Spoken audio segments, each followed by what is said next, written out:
Casimiro, galit na ang haters, update sa laban. Inoue versus Doheny, parehas lang sasapitin, KO. Ito ang pag-usapan natin, pero bago ang lahat, pakisubscribe po ng channel ko. Huwag niyo na rin kalimutan i-click ang notification bell para lagi kayong una sa balita.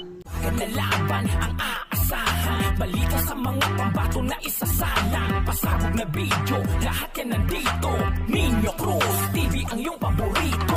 Pag-usapan nga po natin mga kaboxing, hindi nga po pinalad ang ating pambato, pero congratulations pa rin kay Ira Villegas, bronze medalist sa 2024 Paris Olympics. Bronze medal ang nakuha ni Ira Villegas matapos matalo kontra pambato ng Turkey na si Buse Nas Karigroglu via unanimous decision sa semifinal match kanina lamang. Samantalang excited na ba ang lahat sa nalalapit na laban ni Japanese monster Naoya Inoue? Abangan ang kanyang laban ngayong September 3, 2024 na gaganapin sa Japan. Undisputed Super Bantamweight Champion Naoya Inoue kontra kay TJ Doheny. Bagamat ang prediction ng karamihan ay knockout lang din ang sasapitin nito kay Inoue tulad ng mga nakalaban nito previous fight niya.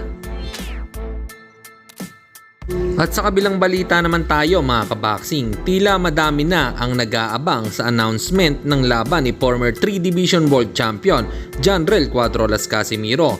Kung sino ba ito dahil August na nga ay wala pa din update at madami nga sa galit kay Casimiro na wag nang paasahin ang mga tao na may laban pa ito dahil pupulutin na lang daw di umano siya sa kangkungan.